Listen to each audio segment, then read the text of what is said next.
यिनीहरू त्यो विदेशीहरूको पक्षपोषण गर्ने दलालहरूको पक्षपोषण गरेर हुन्छ। बालेनले जे गरेछ ठिक गरेछ नि। भनेपछि एउटा लडाकुको हिसाबले बालेनलाई समर्थन छ। हाम्रो समर्थन छ, मेरो त पूर्ण समर्थन छ। बालेन पर्ला नि त फेरि उस्तै पर्यो भने आवश्यक पर्यो त निक्लिने हो उहाँको लागि भन्दिनँ म। उहाँ यो काठमाडौँ महानगरको लागि उहाँले गरेको काम सही छ। महानगरको लागि उहाँले गरेको काम सही छ। महानगरवासीले त्यसैको लागि भोट दिएर पठाएको उहाँलाई। आवश्यक पर्यो भने सुरक्षा दिन आवश्यक पर्यो भने आम महानगरवासी बालेनको सुरक्षा दिन तयार छ। भोलि दलका कार्यकर्ताहरू त आउला नि त भोटमा, अन्त दलबाट अब दलका प्रतिनिधिहरू त आउला नि त, दलले त्यहाँ खडा गरेको उम्मेदवारहरू त आउला नि त। भोलि जनताप्रति जवाफदेही त हुन पर्ला नि त बालेनको विषयमा पनि र आफ्नो विषयमा पनि। कुलमानलाई फेरि बिगार्न खोज्दैछ। कुलमानको जुन अहिले जति पनि काम बाँकी रहेछ नि थाती, त्यो जुन विद्युत प्राधिकरणको त्यहाँ कसलाई कति कमिसन खानुपर्ने होला त्यसलाई त्यहाँ हटाएर कुलमानलाई यता चाहिँ फेरि अल्झाउन खोज्या होला चुनावी मैदानमा ल्याएर। के भन्नुहुन्छ कुलमानलाई? कुलमानलाई अहिले त आफ्नो ड्युटीको त्यो पुरा गरौँ, त्यो आफ्नो के भन्छ कार्य अवधि सकेपछि चाहिँ नेक्स्ट अर्को चुनाव भएको छ छैन, अब 5 वर्षपछि लडे भइहाल्यो नि, अहिले किन लड्नु पर्यो? दर्शकवृन्द नमस्कार, चुरो कुरोमा तपाईँलाई हार्दिक स्वागत छ। धेरै दर्शकहरूको मलाई सुझाव छ कि भूमिका धेरै नबाध्नुहोस्, क्वेसन धेरै लामो नसोध्नुहोस् भन्ने कुरालाई मध्यनजर गरेर म अब भूमिका बाँध्ने कुरालाई निकै कम गर्ने तर्खरमा लागेको छु र आज म देशको समसामयिक अवस्थामा कुरा गर्नेछु। यसका निमित्त यो व्यवस्थाका लागि, यो व्यवस्था ल्याउनका लागि बन्दुक बोकेर युद्धको मैदानमा होमिनुभएका तर आज यही व्यवस्थाप्रति सन्तुष्टि हुन नसक्नुभएका एकजना पात्र सोनाम घिसिङ आजको चुरो कुरोमा हुनुहुन्छ। उहाँले यो व्यवस्था ल्याउनका लागि 10 वर्ष युद्धमा लागेर बन्दुक बोक्नुभयो, तर आज यो कुराभन्दा धेरै पर हुनुहुन्छ। आज उहाँलाई यो व्यवस्था पटक्कै रुचेको छैन, मन परेको छैन। यस्तै समसामयिक विषयमा केन्द्रित भएर उहाँसँग संवाद गर्नेछु। सबभन्दा पहिले म चुरो कुरोमा सोनाम घिसिङलाई स्वागत गर्छु। यहाँलाई चुरो कुरोमा हार्दिक स्वागत छ। धन्यवाद उमेशजी, हजुरलाई नि। मैले तपाईँसँग कुराकानी गर्दाको आशय बुझेर मैले बोलेँ कि यो व्यवस्था ल्याउनको लागि लड्नुभयो, यो व्यवस्थाप्रति सन्तुष्ट हुनुहुन्न उहाँ भनेर मैले भूमिकामा बोलेँ। मैले गल्ती बोलेँ या सही बोलेँ? तपाईँ सन्तुष्ट हुनुहुन्छ या हुनुहुन्न? खास के हो? आजसम्म को सन्तुष्ट छ र यो व्यवस्थामा? ल अब हजुरको यो हामी हिजो त गणतन्त्रको लागि लडेका थियौँ, समानताको लागि लडेका थियौँ। अब वर्गविहीन समाजको कल्पना एउटा सपना देखाएर लड्या हो नि त।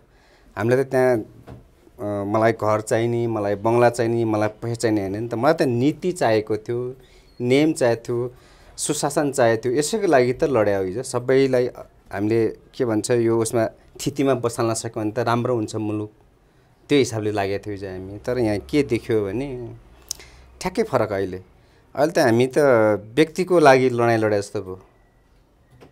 कुनै बेलाको जनयुद्ध थियो, अहिले आएर धनयुद्ध भएको छ। अब त्यसलाई जनयुद्धको नाम पनि कसरी बनाउनु? जनयुद्धले त जनहितमा काम गर्न पर्ने हो। जनता मारिया छ, मर्या छ दुवैतिरबाट। त्यतिखेरको यो अवस्था बुझ्दाखेरि त हालाएर बुझ्दाखेरि अलिकति कता कता नमिल्या हो कि कता कता यो म आफै गलत हो कि त्यहाँ सहभागी हुनु नै भुल हो कि जस्तो त्यस्तो फिल भएको छ अहिले। ए भन्नुको मतलब 10 वर्ष युद्धमा किन सामेल भएछु भनेर पश्चाताप लागेको छ तपाईँलाई आज? त्यस्तो हो त, प्रस्ताव लाग्नै पर्ने अवस्था आयो त। अब हामी त त्यो व्यक्ति विशेषलाई पूजा गरेर देवताकरण गरेर उहाँलाई त्यो आलिशान त्यो नयाँ दरबारमा राख्नको लागि लडेको थिएन नि। हामी त्यसको लागि लडेको होइन नि त। यो समाज बदल्नलाई लडेको भनेको, तर समाज त यहाँ लडेर बदल्ने होइन रहेछ। किनभनेदेखि तपाईँको एकजना दाई आजभन्दा धेरै वर्ष अगाडिको कुरा, यो लगभग 61-62तिरको कुरालाई, 61-62तिरको कुरा, एकजना दाई हुनुहुन्थ्यो। उहाँ वामपन्थी हुनुहुँदो रहेछ। अहिले उहाँ 70-72 वर्षको उमेरको हुनुहुन्छ होला, सायद 72-76 वर्षको। उहाँ कुनै बेला कम्युनिस्ट आन्दोलन लाग्नु भएको व्यक्ति। उहाँको नाम ठ्याक्कै मलाई नाम चाहिँ देवराज भन्नुहुन्छ है। देवराज, सबले देवराज भन्छ, देवराज जस्तो लाग्छ, देवराज। अहिले 72-76 वर्षको होला उहाँ। उहाँले एउटा कुरा भन्नुहुन्थ्यो मलाई, भाइ यो जुनै पनि व्यवस्था नेपालमा आउँछ नि, यो यहाँबाट नेपाली माटोबाट स्वचालित होइन, यो कुरा चाहिँ हेकारोस् भन्नुभएको थियो कि उहाँले।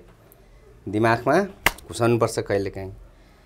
हामी आन्दोलनमा त लाग्यौँ, म पनि कुनै बेलामा तिमी जस्तै क्रान्तिकारी रिभोल्युसनरी भन्नुहुन्थ्यो। मलाई त इङ्ग्लिस पनि आउँदैन उहाँले भन्नुहुन्थ्यो कि म त्यस्तो खालको मान्छे। आज म किन काङ्ग्रेस भएँ र अहिले म फेरि चुप लाएर यो उमेरमा हालेर बसिरहेको छु।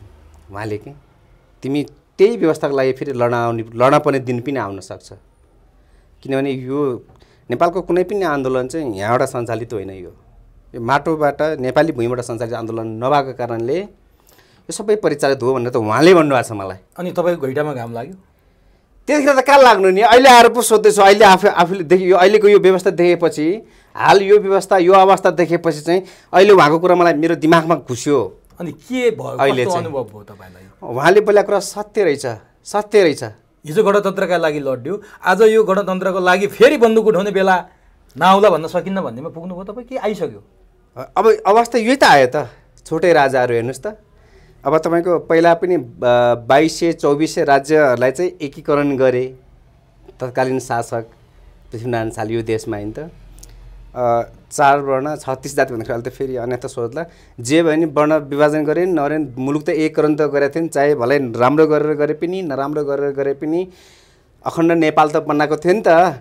अहिले हेर्नुहोस् 2 नम्बर क्षेत्र कुनै पनि बेलामा यी गणराज्य हुन्। यो त्यो पनि तपाईँको यदि साँच्चीकै ल 7 प्रदेशमा, यो 7 प्रदेशमा सङ्घीय राज्य प्रणालीमा गएपछि हामी अहिले प्रादेशिक सरकार छ।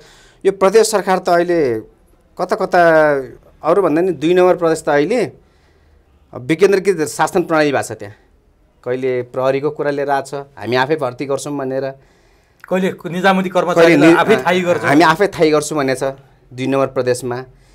यी यस्ता खालका जुन अब सुन्नुहोस्, अब यो चाहिँ के हो त?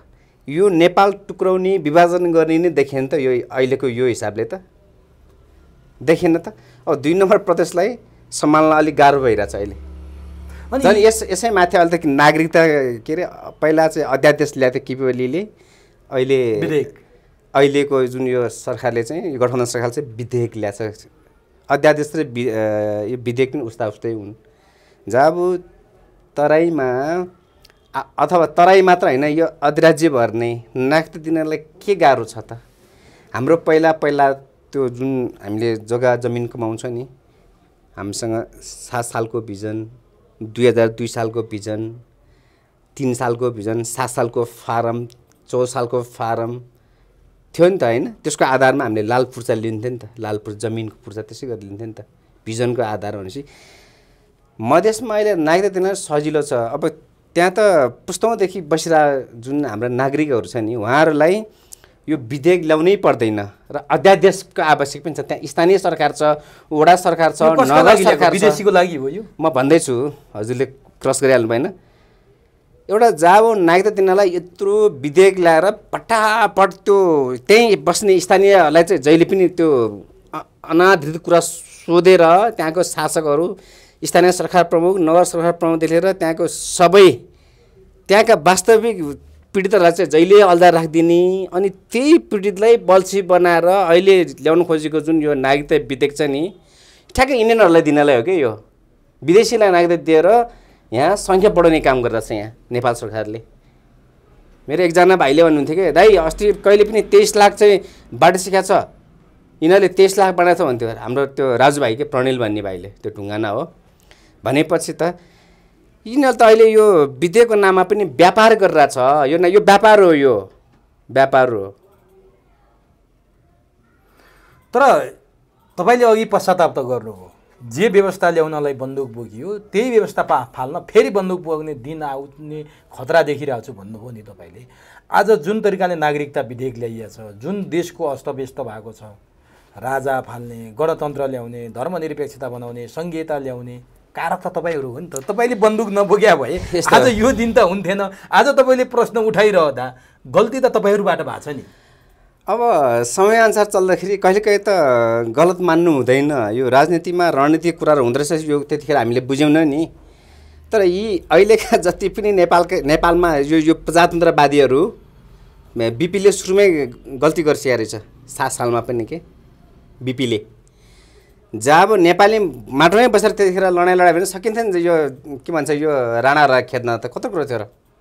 राणाको उदय जसरी गराएको त्यसै गरी काङ्ग्रेसको उदय गराएको छ त्यतिखेर। त्यो पनि भारतले राणाको उदय ब्रिटिसले गरिदियो राणाहरूको जन्म चाहिँ। तर यो काङ्ग्रेसको जन्म उसले गरिदियो भारतले। अनि यिनीहरू कहाँ अब देशप्रति जवाबदेहिता हुन्छ त? यिनीहरू त प्रायः सबै भारतप्रति जवाबदेहिता हुन्छ। राणाजी र अहिले काङ्ग्रेस अहिलेका जति पनि यी दलहरू छ यो विदेशीहरूप्रति जवाबदेहिता रहेछ। नेपाली जनताप्रति जवाबदेहिता होइन नि त उहाँहरू त। नेपाली जनताप्रति जवाबदेहिता भइदिए जब अहिले अब मङ्सिर 4 गते चाहिँ चुनाव हुँदैछ, उहाँहरूले नि घोषणा गर्नु भएन अस्ति, म त गाउँमा थिएँ त्यतिखेर। अनि जनताको माझमा जानलाई पनि एक्लै जान नसकेर अहिले 5 दल गठबन्धन, केपी ओली र राप्रपाको गठबन्धन रे, कसको गठबन्धन रे। जनताले यदि साँच्चैकै माटोप्रति देशप्रति जवाबदेहिता भइदिएदेखि उत्तरदायित्व चाहिँ अलिकति बहन गरे भएदेखि त नेपाली जनतासँग जानु जनताको घर आँगनमा भोटमा जान के को डर भने? जनताले दिइहाल्छ नि, गठबन्धन गर्नै पर्दैन नि? पर्छ।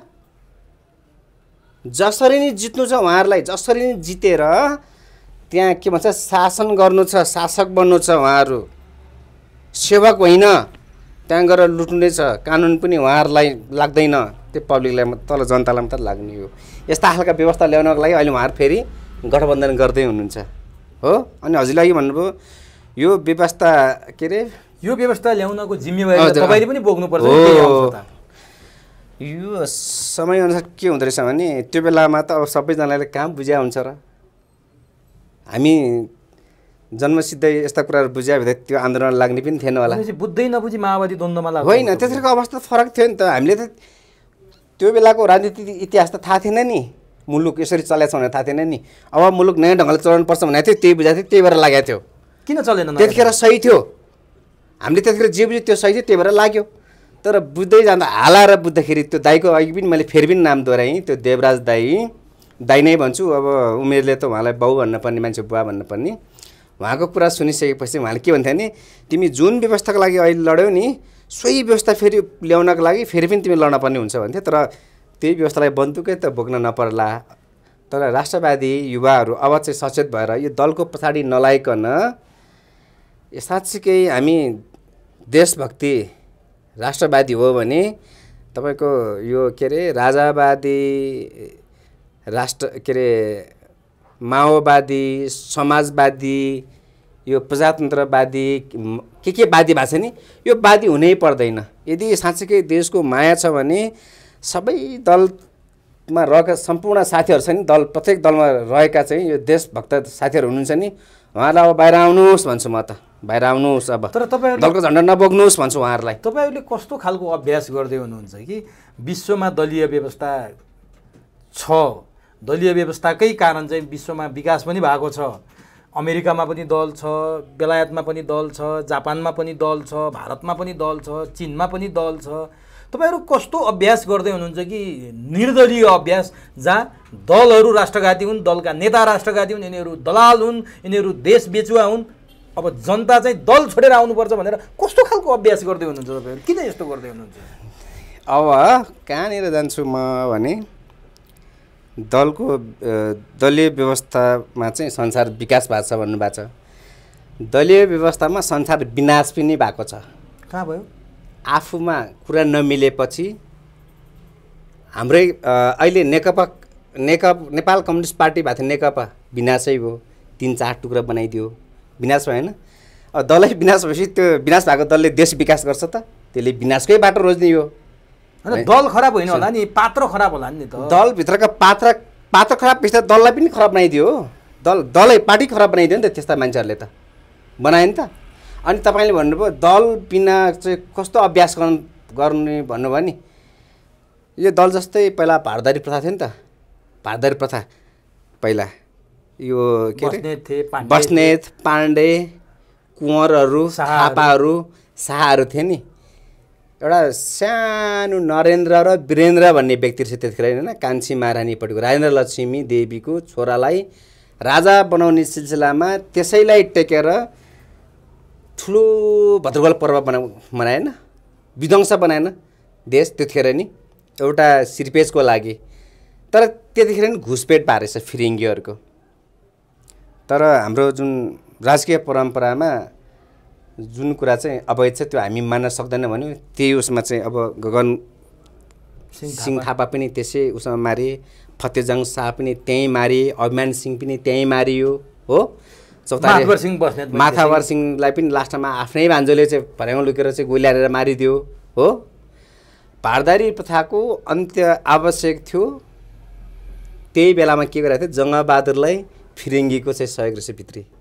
दरबार त्यतिखेर त एकदम निरै अवस्था, आफैमा चाहिँ रणबोलमा होइन।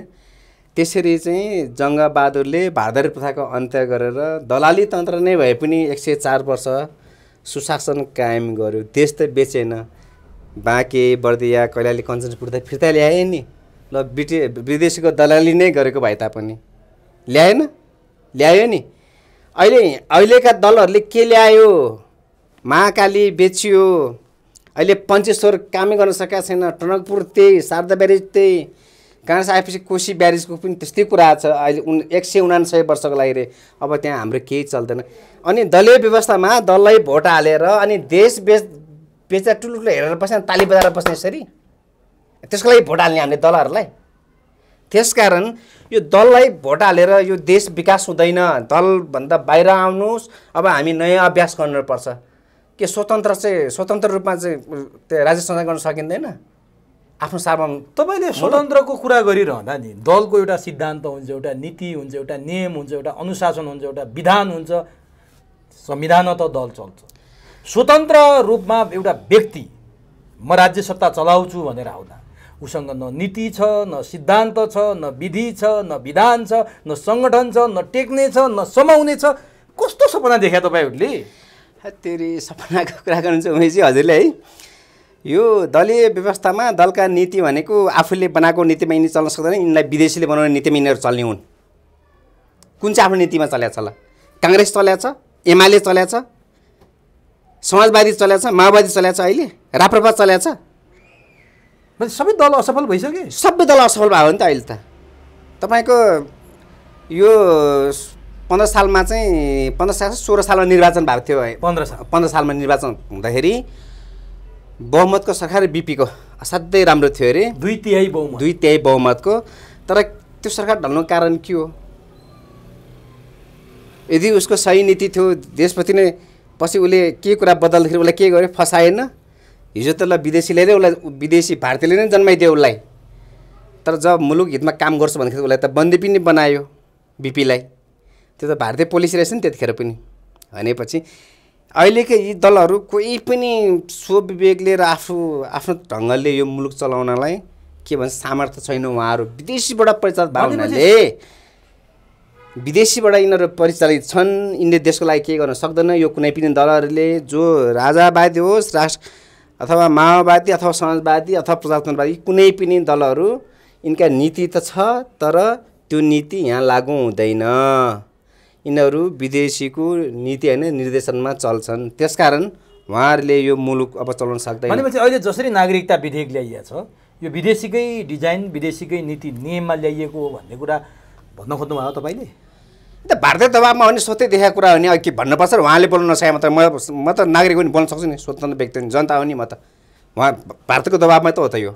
उहाँहरू किन बोल्न सक्नुहुन्न? के छ? बोलेन, मैले बोली त। उहाँहरू किन सक्नुहुन्न?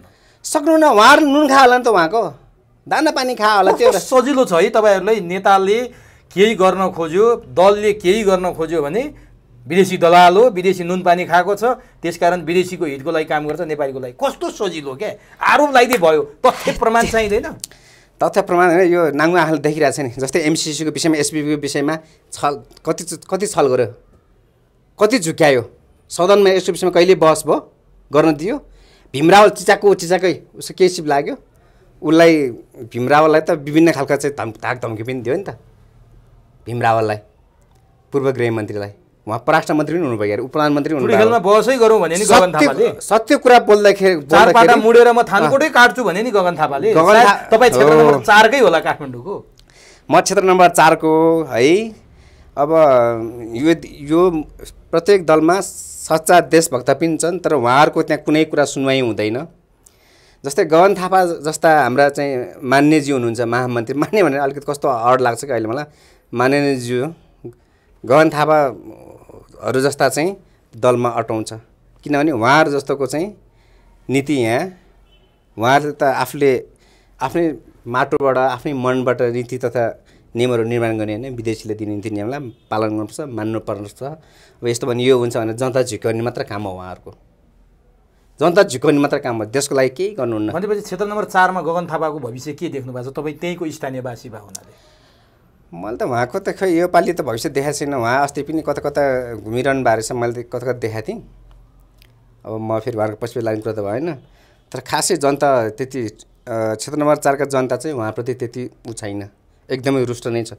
तपाईँले त्यहाँ के भन्छ त्यो मिडिया सोध्छ नि, त्यो बेला बेलामा देखाउँछ नि, त्यो के भन्छ टिभीको के कुरा त्यहाँ सोधे भइहाल्यो नि। हजुर त्यहाँ गएर तपाईँहरूले थाहा पाइहाल्छ, जनमत भनेर त्यहाँ गर्छ नि, सोधे भइहाल्यो नि। किन गगन थापाप्रति? गगन थापा त युवाको प्रतिनिधित्व गर्ने, युवाको ढुकढुकी भनेर बोल्थे मान्छेहरू भन्थे। अब रत्न पार्कमा तपाईँले भाषण सुन्नुभयो कि भएन गगन थापाको 62-63 को आन्दोलनको बेला? उनी त्रिचन्द्र क्याम्पसबाट जन्मिएका नेता, ढुङ्गा हानेर आएका नेता, उनको त छुट्टै पहिचान छ नि, स्वास्थ्य मन्त्री भएका भिजन भएका नेता भनेर भन्छन्। तपाईँ चाहिँ अलिक कम आँक्नु हो क्या हो गगन थापालाई? होइन, उहाँ चाहिँ अब अलिकति आफै अब युवाहरूको नेतृत्व गरेर युवा नेता हुन सक्नु भएको छैन।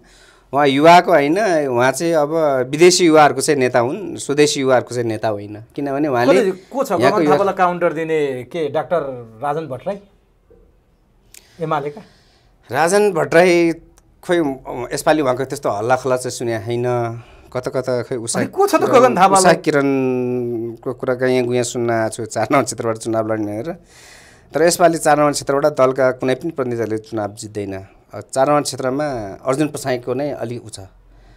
हुन त अर्जुन प्रसाई बाहिर त्यति देखाएको छैन मैले, तर अस्ति पनि आज म तपाईँलाई भन्छु, अस्ति एकजनाले हाम्रो त्यो एकजना दाइ हुनुहुन्छ जयबाई किशोरीको ठ्याक्क अगाडि, होइन अर्जुन प्रसाई त एमएलएबाट परिचय भन्छ त के हो भन्थ्यो। हे दाइ यो मान्छेको बाहिर कुरा सुनेर हुन्छ? कसले भन्यो परिचालित गरे भनेर नि आरोप लाउँछन्। अनि यो काङ्ग्रेस साथीहरूले भनेको नि भनेर भने त्यहाँ एकजना दाइले। भनेपछि यस्ता खालको हावा फिजाइरहेको छ त्यो भन्ने चाहिँ फेरि उहाँहरू नै हुन्। किनभने अब त्यहाँ चाहिँ क्षेत्र नम्बर 4 मा दलका कुनै पनि नेताले जित्दैन। त्यहाँ त अब बुथै क्याप्चर गरेर बुथै चेन्ज गर्यो भने त्यो छुट्टै कुरा हो। अर्जुन प्रसाई चाहिँ त्यहाँ अहिले प्रत्यक्ष जनता, अब अर्जुन प्रसाई जनता घर घर जानुपर्ने हो। अब उहाँ चाहिँ खोइ हामीले पनि देखाएको छैन, आएको पनि देखाएको छैन, हिजो आज उहाँको त्यति ऊ पनि सुन्न पाएको छैन। के आधार छ अर्जुन प्रसाईले जित्नुहुन्छ भन्ने? अर्जुन प्रसाईमा देशभक्त देखियो, देशभक्तिपूर्ण भाव देखियो, राष्ट्रियताप्रति उहाँलाई माया रहेछ। त्यसकारण त्यहाँको जनताले कुरा। अस्ति म ज्ञानेश्वरमा जाँदाखेरि एकजना दाइले, मेरो एकजना दाइ हुनुहुन्थ्यो सञ्जय भन्ने दाइ, अनि यो अर्जुन प्रसाई त खतरा मान्छे रहेछ त, के हो खतरा बोल्दो रहेछ त, यो साँच्चीकै यो देशभक्तै हो त, यो कतैबाट प्रचार होइन भन्थ्यो कि एकजना दाइले। कहाँ हुन्छ दाइ? मैले नै अस्ति भेटिसकेँ उहाँलाई एकचोटि, उहाँ नै आउनु भएको थियो। तपाईँले भेटिसक्नुभयो? भेटेँ त मैले 2-3 चोटि भेटिसकेँ मैले। अनि तपाईँले भेटेर भन्नुभयो कि त्यहाँको जनताको मत के छ अर्जुन प्रसाईप्रति छ भने के आधार तपाईँले व्यक्त गरिरहनु भएको छ? त्यहाँको जनताको मुखबाट सुनेको कुरा गरेँ मैले अर्जुन प्रसाईको अरूबाट होइन। गगन थापा झन् प्रधानमन्त्रीको लाइनमा भएका मान्छे, अब काङ्ग्रेसले प्रधानमन्त्रीको उम्मेदवार बनाएर अगाडि जान्छ भनेर हल्ला गरिरहेछन्, मन्त्री भइसकेका मान्छे, उनको झन् त्यहाँबाट प्रधानमन्त्री बन्ने मान्छेलाई जिताउने त्यहाँको जनताको आशा छैन होला र, मन छैन होला र? उहाँलाई तपाईँले सुने जस्तो हाम्रो गगन कुमार थापालाई काङ्ग्रेसले प्रधानमन्त्रीमा उ गर्दैन, पहिलो कुरो। दोस्रो कुरो गगन थापालाई उहाँकै टिमहरू लाग्छ, बाहिरी जति पनि त्यो देखावटी होला सो सिधै भन्ने मैले आज। गगन थापालाई काङ्ग्रेसले नै हराउँछ? काङ्ग्रेसकै साथीहरूले हराउँछ, किनभने असन्तुष्ट साथीहरूले उहाँलाई हराउनुहुन्छ। उहाँको विरुद्धमा बाहिर देखावटी के गरेर थाहा छैन, भित्रभित्र सबै त्यसरी लाग्यो। ल ठिक छ, यो त 4 नम्बरको कुरा भयो। अब मैले मूल राजनीतिको कुरा गरेँ, हामी अलिकति 4 नम्बरमा पुग्यौँ। तपाईँले अघि भन्नुभयो कि यो देशमा नेताहरू विदेशीबाट परिचालित छन्, उनका नीति नियम विदेशीबाट आयातित छन् भनेर तपाईँले आरोप लगाइरहँदा तपाईँको घैँटामा पनि घाम लागेको हामी निष्कर्षमा पुग्यौँ। किनभने तपाईँ पनि यही पेरिफेरीमा भएको दलको नेता बनेर आएको हो। तर कतिपयको आरोप के छ भने सोनामले माओवादीमा भने जस्तो जिम्मेवारी पाएन, माओवादीले उसलाई महत्त्व दिएन, के खोजेको थियो त्यो नियुक्ति पाएन, सांसद बन्न पाएन, माओवादीमा महत्त्व नभएपछि अहिले पार्टीहरूलाई गाली गर्दै दुध काट्दै हिँडेको छ भन्छन्। होइन, म त सामान्य माओवादीको कुनै बेला माओवादीको कार्यकर्ता, माओवादीको नीति त्यतिखेर साह्रै राम्रो थियो, मलाई माओवादीको कुनै हैसियत पनि चाहिएको थिएन, मलाई पद पनि चाहिएको थिएन। माओवादीले सही नीति मात्र, हिजो उहाँहरूले बोलेको कुरा मात्र कन्टिन्यू गर्दै म सधैँ उहाँहरूको के भन्छ लाछाप भएर भोट हालिरहन्थेँ। मलाई केही चाहिँदैन थियो, अहिले पनि चाहिँदैन, मलाई अहिले पनि चाहिएन। त्यसकारण अहिलेको उहाँहरूको त्यो हिजोको कुरा छोडे नि, त्यसपछि 70 पछाडि जुन 74 उहाँहरूको एकीकरण भयो नि त्यो चुनाव पछाडि, त्यसपछि चाहिँ हरेक कुरा यो खुमलटारमा मात्र केन्द्रित भयो कि, खुमलटार मात्र प्रचण्ड केन्द्रित भयो नि त।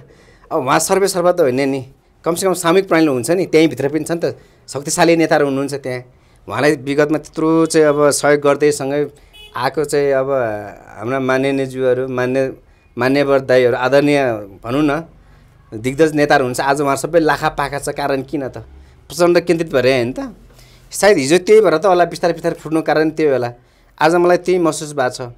अनि दलको किन मैले विरोध गरेँ भने उहाँहरू आफै आफ्नो तरिकाले चलाउन नसकेपछि नै विरोध आउने हो।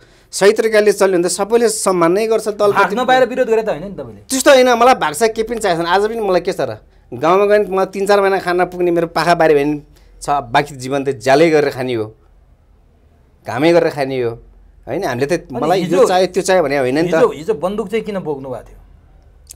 मैले अघि नै भनिसकेँ त, समाज परिवर्तनको लागि बन्दुक भयो त। प्रचण्डको भाषामा त समाज परिवर्तन त धेरै भयो त। हिजो जनताहरूको चेतना थिएन, गाउँ गाउँमा चेतनाको स्तर उठायो जनयुद्धले एकछिन।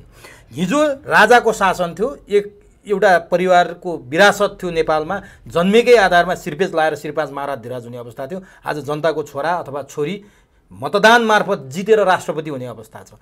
हिजो बोल्न नपाइने अवस्था थियो, आज बोल्न पाइने प्रजातन्त्र छ।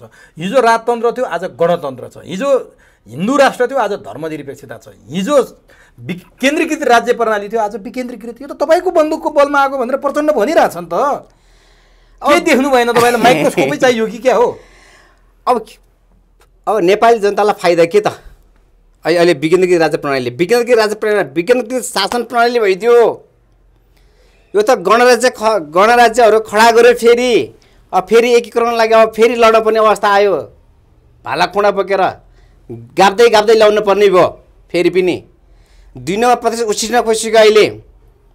त्यहाँ विभिन्न खालका बाधा व्याधनहरू ल्याइरहन्छ बेला बेलामा, त्यतातिर नजर कसैको पनि छैन। भनेपछि 10 वर्षको त्यो बन्दुक बोकेको युद्ध 17,000 को कत्ल्याम भएको बालुवामा पानी भयो। त्यो त राज्य बालुवामा पानी भयो। बालुवामा अहिलेको स्थितिमा त्यही त देख्यो त। राज्य विकेन्द्रीकरण गर्न होइन नि त। केन्द्रीकृत शासन प्रणाली, विकेन्द्रीकृत राज्य प्रणालीमा विकासको चाहिँ प्रतिस्पर्धा हुन्छ भनेको त भ्रष्टाचारको चाहिँ प्रतिस्पर्धा भयो यहाँ। त्यसकारण ठिक छैन भने हाला आएर चाहिँ त्यो भयो। र प्रत्येक प्रदेशमा कति बजेट जान्छ ल, हेर्नुहोस् त विकास के भएको छ।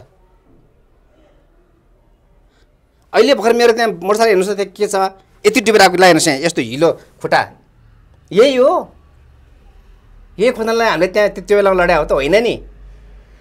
ल विकेन्द्रीकृत राज्य प्रणाली भए पनि शासन त केन्द्रीकृत हुन्थ्यो, माथिको निर्देशन हुन्थ्यो र त्यहाँ विकासले गति लिन्थ्यो नि त, प्रतिस्पर्धा हुन्थ्यो भन्ने थियो नि त।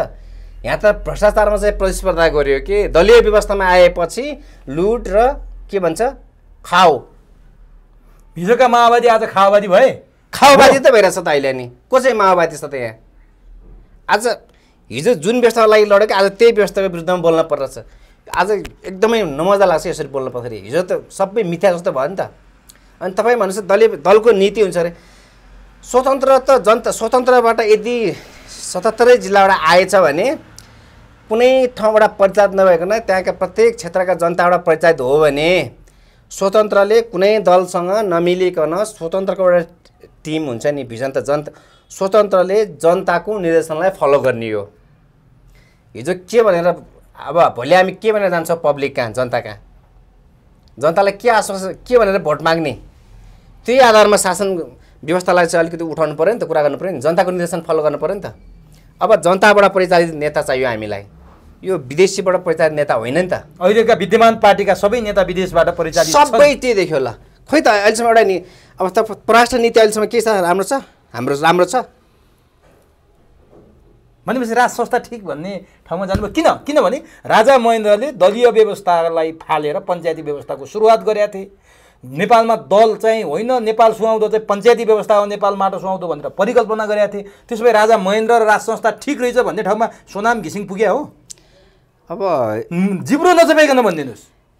त्यही त 16 सालमा बिपीको त्यही गतिविधि इन्डियनहरूको कुरा नसुनेपछि र फेरि महेन्द्र पनि त्यहाँ हनी ट्र्यापमा परेर बाध्यता पर्दैन त्यो कसरी मलाई त्यो भाषा चाहिँ आउँदैन त्यो मिलाउन लागि त्यतिखेर बिपीलाई जेल हालेर पञ्चायतको चाहिँ उदय गराएको हो। पञ्चायत पनि आफै महेन्द्रले जन्माएको चाहिँ होइन, यो विदेशीले नै थियो होइन। केही हदसम्म बडो पञ्चायत ठिक देखियो, राजा महेन्द्र ठिक देखिए राष्ट्रवादी त रहेछ नि राजा महेन्द्र, किनभने उहाँको पालामा पञ्चायतको 30 वर्ष शासनमा उद्योग कल कारखाना औद्योगिक धन्दा थियो त, चिनी मिल थियो, उहाँ के अरे उहाँ त्यो हरसिद्धि टाइल अहिले यिनीहरूले बेच्यो होइन। उहाँ त्यो के सिमेन्ट फर्पिङको हिमाल सिमेन्ट यिनीहरू यो प्रजातन्त्र आएपछि काङ्ग्रेसहरूले बेचेर खाए, बाँसबारी छाला जुत्ता प्रजातन्त्र आएपछि बेचेर खाए। तपाईँको जुट मिल पनि सिद्धियो, जनकपुर चुरोखाना पनि सिद्धियो, हेटौँडा कपडा फ्याक्ट्री पनि यही काङ्ग्रेसकै पालामा सिद्ध्यायो प्रजातन्त्र आएपछि। अब गणतन्त्र आएपछि ल ठिक गर्ला नि त, माओवादीले फेरि पुनर्सञ्चालन गर्ला नि त भनेको, खोइ जुन जोगी आयो भने कहाँ अल्झेर बस्यो, केमा अल्झेर बस्यो हो। त्यसकारण उहाँहरूले के गर्नु बाबुराम त एक ठाउँमा आउँदैछन् नि, फेरि तपाईँहरू पनि जाने हो। फेरि हिजोको 64 को जस्तो माओवादी बनाउँछु, वाइसेल बिउछु, फेरि चुनाव जित्छु भन्दैछन् प्रचण्ड। तपाईँहरूको साथ छ? अहिले यो 79 होइन 64, अब यो हुन्छ चुनाव 79 होइन 64 को जस्तो कहाँ हुन्छ। 64 भन्ने शब्दै हटाइदिनुहोस्। अब माओवादी मात्र होइन, यो समाजवादी, माओवादी, यो मार्क्सवादी, वामपन्थी भनाउँदा यी मण्डलहरू सब फिनिस, यो प्रजातान्त्रिक मण्डलहरू पनि फिनिस गर्छ यो अबको यो उसले चाहिँ यो चुनावले हेर्दै जानु होला। यो अब यो जनताको हातको कुरो हो, जनतामा निर्णय यो। अब छलकपट गरेर ढ्वाङ्गै साट्यो, भोटै साट्यो, अब पावरै लाएर चाहिँ गऱ्यो भने छुट्टै कुरा हो, न त दल आउँदैन। अब तपाईँ माओवादीमा फर्किने सम्भावना छ कि छैन? म किन फर्किने भने म कुनै दलको झन्डै पुग्दिनँ भनिसकेको छ त मैले। प्रचण्डले सबै माओवादीलाई फर्किन आह्वान गरेको छ नि। कहाँ फर्किन्छ, को फर्किन्छ? त्यो बाबुराम त त्यो फेरि कहाँबाट फेरि संसार गरेर त्यो उसलाई हाम्रो प्रचण्ड अध्यक्ष प्रचण्डलाई फेरि फरङ फुरुङ फकाएर हुँदैन फेरि ध्वंस गर्न गएको हो। त्यो त बाबुरामले फेरि सिद्ध्याइदिन्छ, प्रचण्डले एमाले सिद्ध्याइदियो, बाबुरामले माओवादी सिद्ध्याइदियो। पहिलो कारणै बाबुराम भयो। अहिले किरण अलग विप्लव दाई अलग, सबैभन्दा माओवादीभित्र आहुति अलग। सबभन्दा बेइमान भनेको बाबुराम हो। आहुति त एकतामा आएको, उहाँ र जनमोर्चा हुनुहुन्थ्यो होइन। अब सङ्घर्षबाट आएका त उहाँहरू हुन् नि। भनेपछि बाबुरामले माओवादी सकाइदिए, प्रचण्डले ल तपाईँको त्यो संविधान जारी भइसकेको भोलिपल्ट राजीनामा दिएर गएको होइन त?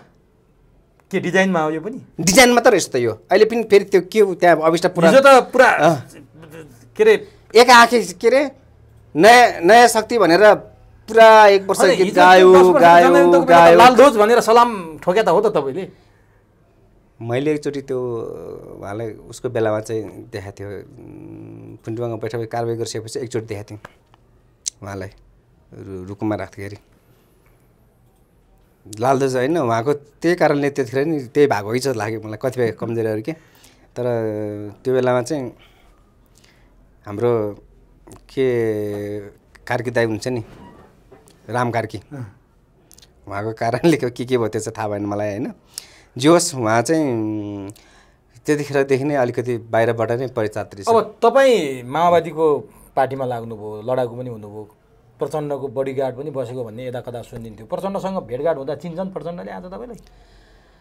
होइन, कुनै बेला म उहाँको टिममा चाहिँ परि, सेक्युरिटीमा परि। आज त पुलिस सेनाले पो सेक्युरिटी दिइरहेछ होइन।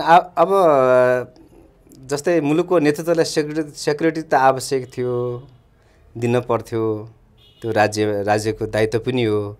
त्यो बेलामा उहाँको सबै नीति तथा कार्यक्रमहरू ठिक थियो, हामीले उहाँको सुरक्षा पनि दियौँ। अब अझ के साथीहरू छन्, धेरै हुनुहुन्छ उहाँहरू धेरै हुनुहुन्छ, बस्या हो नबस्या होइन, म धेरै बसिनँ म चाहिँ। तर चिन्छन् कि चिन्दैनन् प्रचण्डले भेटेपछि? चिन्नु न होला, उनले अहिले को चिन्छन् त? उहाँको नजिक वरपर जो छ त्यो चिन्ने त व्यापारी उहाँले चिन्ने व्यापारीहरू नै हो, अब विदेशीहरू नै हो। स्वदेशी त कहाँ चिन्दैनन्। अब सेन्टिमेन्ट ल्याउनु पऱ्यो भन्नुपर्छ बालेनको। अहिले उहाँले मैले अब बालेनको उहाँले बालेन जस्तो, बालेन भन्दा पनि झन् जनतासँग नजिक भएका मान्छे, तपाईँ पनि घिसिङ कुलमान घिसिङलाई उम्मेदवार उठाउने चर्चा गरिरहनु भएको छ काठमाडौँमा। के कस्ता बालेन भन्दा पनि अझै पब्लिक सेन्टिमेन्ट बुझेका मान्छे ल्याउँछौँ भनिरहनु भएको छ। को हुन् ती? खै यो त अदृश्य कुरा मलाई थाहा भएन। उहाँले एउटा त्यो के भन्छ ऊ छर्या होला, कनिका छर्ने काम गरे होला। कुलमान घिसिङलाई उठाउनु, कुलमान घिसिङलाई किन उठाउने? कर्मचारीलाई अहिले ल्याएर किन उठाउने? उसको कामै सिधै हुँदैन पनि त्यहाँ ऊर्जाको काम पहिला काठमाडौँ क्षेत्र नम्बर 3 भनेर चर्चा होइन। कुलमानलाई फेरि बिगार्न खोज्दैछ। कुलमानको जुन अहिले जति पनि काम बाँकी रहेछ नि, थाती त्यो जुन विद्युत प्राधिकरणको, त्यहाँ कसलाई कति कमिसन खानुपर्ने होला त्यसलाई त्यहाँ हटाएर कुलमानलाई यता चाहिँ फेरि अल्झाउन खोज्या होला चुनावी मैदानमा ल्याएर। के भन्नुहुन्छ कुलमानलाई? कुलमानलाई अहिले त आफ्नो ड्युटीको त्यो पुरा गरौँ, त्यो आफ्नो के भन्छ कार्यावधि सकेपछि चाहिँ नेक्स्ट अर्को चुनाव बाँकी छ छैन, अब 5 वर्षपछि लडे भइहाल्यो नि, अहिले किन लड्नु पऱ्यो? प्रचण्डले भन्दैमा मान्नु पर्दैन। कहाँ अर्काले भन्दैमा अर्काको उक्साण लाग्नु हुँदैन। कुलमानलाई त म त यही उहाँलाई सुझाव दिन्छु, तपाईँ अहिले जुन काम हो त्यो कामलाई निरन्तरता दिनुहोस्, आफ्नो कार्यावधि पुरा गर्नुहोस् होइन। एक किसिमको उहाँको एउटा ऊ पनि छाप बसिया छ पब्लिकमा। ऊ उहाँ जहाँबाट उठेर जित्नुहुन्छ, तर हाल आएर चाहिँ यहाँ गयो भने कुलमानले के गरेर त्यहाँ गयो, चुनावमा यति पैसा लग्यो, फेरि कुलमानले यहाँ यति खायो भन्ने सिवाहरू केही पनि हुँदैन। पहिला पनि उहाँलाई बिगारिरहेको हो, त्यो के गेवालीको पालामा पनि, पछि बल्ल फेरि जनार्दनको पालामा लगेर चाहिँ अब अर्को इस्टाब्लिस गरेर काम पनि राम्रो गर्नुभयो उहाँले। अहिले फेरि त्यो राम्रो कामलाई चाहिँ देखेर फेरि उहाँ के गर्दै हुनुहुन्छ भने त्यसलाई बिगार्नलाई फेरि बाहिर ल्याउने कोसिस गरिरहेको छ। यो पनि डिजाइनै होला। अब म अन्तिमतिर छु। अर्को एउटा महत्त्वपूर्ण मुद्दा बालेन शाहसँग जोडिएको छ। काठमाडौँमा बालेन शाहले जे गरिरहेका छन्, तपाईँ त स्वतन्त्रको वकालत गर्ने, बालेन शाह स्वतन्त्रबाट जितेर आएका। बालेन शाहले अहिले काठमाडौँमा जुन अवैध संरचनामाथि डोजर चलाइरहेछन्, उनलाई पब्लिकको साथ पनि छ, जनताहरू पनि उत्साही भएर लागिरहेछन्। तपाईँ पनि स्वतन्त्रको वकालत गर्ने, बालेनको कामलाई कसरी लिनुभएको छ? सही हो? बालेन जनताबाट प्रत्यक्ष निर्वाचित नगर सरकार प्रमुख हो। उहाँले नगरको जुन ऐन नियम र कानुन बमोजिम गरेको काम सही छ। तपाईँको समर्थन छ? अब उहाँ जनताबाट प्रत्यक्ष निर्वाचित कार्यकारी नगर सरकार प्रमुख हो। उहाँले गलत काम त गरिरहेन होला नि त, त्यहाँ त कानुनमै टेकेर गरेको काम हो। सर्वोच्चले त उहाँलाई चाहिँ महाननीको मुद्दामा चाहिँ लिखित जवाब पनि माग्यो। फेरि उहाँलाई कसैले त्यो के उसमा अब केही कुरामा चाहिँ अब पोइन्ट बनाएर गरेर हाल्या भए त्यो छुट्टै कुरा हो। अब त्यो म कानुनी सर्वोच्चको के हो त्यो म त्यतातिर जान्न, तर बालेनले गरेको हरेक काम सही छ। तपाईँको समर्थन छ? उहाँले प्रचलित ऐन नियम र कानुन बमोजिमै नगर कानुन बमोजिम गरेको कामलाई त मेरो समर्थन रहन्छ। समर्थन मेरो मात्र, तपाईँको पनि समर्थन गर्नुपर्छ उहाँलाई त। तर महेश बस्नेतको उहाँमाथिको अभिव्यक्ति, काङ्ग्रेसका नेता मिन विश्वकर्माको अभिव्यक्ति, महेश बस्नेतले त बालेन शाह, रविन्द्र मिश्र, रवि लामिछाने, त्यसपछि रमेश खरेलहरूको हात खुट्टाले नै उपचार गरिदिनु भनेर आफ्ना नेता कार्यकर्तालाई निर्देशन दिएका छन्। महेश बस्नेत खनिया छन्, तपाईँहरूले सही मानिरहनु भएको छ? हो, मुद्दा त उहाँहरूलाई चाहिँ हाल्नुपर्छ। यो चाहिँ सावधानी रूपमा यस्तो बोल्नु यो गलत। उहाँहरूले बालेनलाई चाहिँ त्यो त्यसरी निर्देशन दिने हो त दलले? त्यो पाइन्छ र? दलले जे पाए त्यही गर्न पाइन्छ, जे पाए त्यही बोल्न पाइन्छ। तिनलाई चाहिँ कानुन लाग्दैन, दलहरूलाई चाहिँ नियम लाग्दैन, कानुन लाग्दैन। अदालतले त उहाँहरूको चाहिँ अब स्पष्टीकरण लिनुपर्छ। भने बालेन ठिक छन्, सही छन्? बालेनले त आफ्नो नीति तथा नियम, अब नगरको आफ्नो प्रचलित कानुन छ नि त नगरको पनि, त्यतिकै त उहाँले गर्ने आँट गर्दैन नि त। त्यसपछि झन् नेपाल आम काठमाडौँ महानगरवासीले त्यही काम गर्न पठाएको काम त नि दलले विरोध गर्न त उनीहरूको राजनीतिक धर्म विरोध गर्न पाउनुहुन्छ उहाँले त। तर हात खुट्टा भाँच्नेसम्मका कुरा आए। अब अहिले लोकतन्त्र, यो सङ्घीय लोकतान्त्रिक गणतन्त्र नेपालमा हात खुट्टा पनि भाँच्न पाउने रहेछ दलीय व्यवस्थामा। त्यसकारण यो पनि उहाँहरूको राजनीतिक धर्म नै रहेछ भन्नु पऱ्यो। अब मान्नु पऱ्यो यसरी। गाह्रो छ है? गाह्रो त के गाह्रो, उहाँलाई त सजिलो होला नि, पावर छ उहाँहरूसँग, सजिलो होला। भाजी माग्नेलाई त गाह्रो हुने हो नि त, भाजी साँच्चीकै भाँच्दैछन् भने त भोलि तिनका पनि त दिन आउँछ नि त। फेरि जनता चुप्पो लाएर त्यो हातमा दही जमाएर बस्ला नि त। अहिलेका जनता, अहिलेका नगरवासीहरू, काठमाडौँ महानगरवासीहरू, तिनका पनि भाँच्छन्। तिनका चाहिँ हात खुट्टा चोखो राख्ला र। अब चुनाव आउँदैछ, यस्ता शब्दले उहाँको पार्टीलाई फाइदा पुग्ला र, काङ्ग्रेसलाई फाइदा पुग्ला, एमालेलाई फाइदा पुग्छ यस्ता बोलेर। यिनीहरू त्यो विदेशीहरूको पक्ष पोषण गर्ने, दलालहरूको पक्ष पोषण गरेर हुन्छ। बालेनले जे गरेछ ठिक गरेछ नि। भनेपछि एउटा लडाकुको हिसाबले बालेनलाई समर्थन छ? हाम्रो समर्थन छ, मेरो त पूर्ण समर्थन छ। सुरक्षा दिनु पर्ला नि त फेरि उस्तै पर्यो भने आवश्यक पर्यो भने त निक्लिने हो उहाँको लागि भन्नु दिन म। उहाँ यो काठमाडौँ महानगरको लागि उहाँले गरेको काम सही छ, महानगरको लागि उहाँले गरेको काम सही छ। महानगरवासीले त्यसैको लागि भोट दिएर पठाएको उहाँलाई। आवश्यक पर्यो भने सुरक्षा दिन पनि आवश्यक पर्यो भने आम महानगरवासी बालिनको सुरक्षा दिन तयार छ। यहाँ पनि 10 क्षेत्र त छ, काठमाडौँ पनि 10 क ख 30 क्षेत्र त छ। भोलि दलका कार्यकर्ताहरू त आउला नि त भोटमा, अन्त दलबाट अब दलका प्रतिनिधिहरू त आउला नि त, दलले त्यहाँ खडा गरेको उम्मेदवारहरू त आउला नि त। भोलि जनताप्रति जवाफदेही त हुनु पर्ला नि त, बालिनको विषयमा पनि र आफ्नो विषयमा पनि। के भनेर दिनु त उहाँहरूले, त्यो कुरा त याद गर्नु पर्यो नि त। हस्, के छ अरू भन्नु? उहाँलाई यही सुझाव हो, ढुक्कसँग काम गर्नुहोस्। बालनलाई पनि नेपाली जनता पनि चनाखो हुनुपर्छ। हामीले कुनै त्यो विदेशीहरूको दलाल बन्नु हुँदैन। बालनले जे गरेर ठिक गरेको छ। एउटै कुरो चाहिँ सडकमै बसेको व्यापारीहरूको हकमा चाहिँ उहाँले के ठाउँ चाहिँ बनाउनु पर्ने हो, अब त्यो चाहिँ व्यवस्था गर्नुपर्छ बालनले। अरू चाहिँ त्यस्तै हो। म यति नै भन्न चाहिँ सुझाव उहाँलाई। हस्, समय दिनुभयो, अत्यन्त महत्त्वपूर्ण बनाइराखिदिनु भयो, आम दर्शकलाई सुसूचित पारिदिनु भयो, यहाँसम्म आइदिनु भयो। समय र संवादका लागि यहाँलाई हार्दिक धन्यवाद। हजुर धन्यवाद। सामसाङ्गिक विषयमा कुरा गर्न पाउँदा धेरै खुसी लागेको छ।